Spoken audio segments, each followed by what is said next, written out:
ইউক্রেনকে রক্ষায় হোয়াইট হাউসে যুক্তরাজ্যের প্রধানমন্ত্রী কিয়ার স্টারমার। যদিও মার্কিন প্রেসিডেন্ট ডোনাল্ড ট্রাম্পের চাতুর্যের কাছে অনেকটাই ধরাশায়ী ব্রিটিশ প্রধানমন্ত্রী।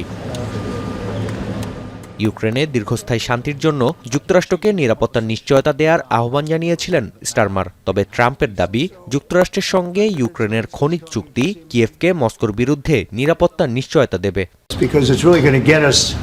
Into that country, we'll be working there. We'll have a lot of people working there, and so in that sense, it's very good.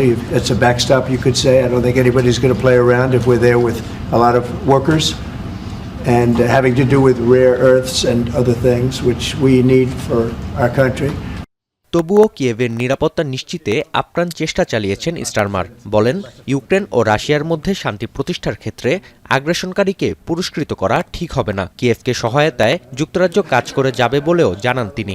ট্রাম্পের বিশ্বাস, শান্তি চুক্তি হলে সেটি ভঙ্গ করবেন না রুশ president. I don't believe he's going to violate his word. I don't think he'll be back when we make a deal. I think the deal's going to hold. Now they're going to have security, you're going to have security, you're going to have soldiers. We've already indicated that we'll play our full part in making sure that any deal, if there is one, and I hope there is, and I think this is a historic moment to make sure it's a lasting deal, and we're about to have a discussion about how we can make that work.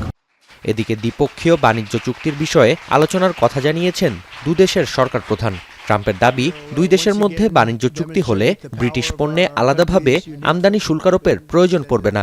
যুক্তরাষ্ট্রের সঙ্গে খনিজ চুক্তি সই করতে স্থানীয় সময় শুক্রবার white হাউসে যাচ্ছেন ইউক্রেনীয় প্রেসিডেন্ট ভলোদিমির জেলেনস্কি।